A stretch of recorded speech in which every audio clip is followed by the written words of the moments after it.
যদি পৃথিবীর সবাই বড়লোক হয়ে যায়, এই কল্পনাকে ঘিরে একটি গল্প। সবাই বড়লোক, তারপর একসময় পৃথিবীতে এমন এক সময় এলো, সবাই হঠাৎ ধনী হয়ে গেল। কারো কাছে টাকা পয়সার অভাব রইল না, প্রত্যেকের হাতে বিলিয়ন ডলার। প্রথমে সবাই খুব খুশি হল, নিজের জন্য দামি গাড়ি কিনল, বিশাল বাড়ি বানালো, স্বপ্নের মতো জীবন শুরু করল। কিন্তু কিছুদিন পর সমস্যা শুরু হলো। কেউ আর রিক্সা চালাতে চায় না, কেউ আর দোকানে দাঁড়িয়ে বিক্রি করতে চায় না, কেউ ঝাড়ু দেবে না, খাবার রাঁধবে না, কারণ সবাই তো বড়লোক।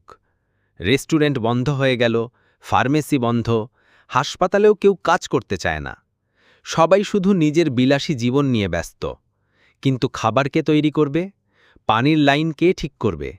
যখন সেবা দিতে কেউ থাকে না, তখন টাকা আর বড়লোকই কিছুই করে না।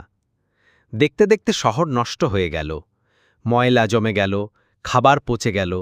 মানুষ বুঝতে পারল, সবাই বড়লোক হলে সমাজ চলে না, কেউ না কেউ সবার জন্য কিছু করতে হয়। শেষে সবাই মিলে সিদ্ধান্ত নিল, কেউ রান্না করবে, কেউ চিকিৎসা দেবে, কেউ সড়ক ঠিক করবে, কেউ শিখাবে। এভাবেই সমাজে ভারসাম্য ফিরে এলো। সমাজের প্রত্যেক কাজেরই সম্মান আছে।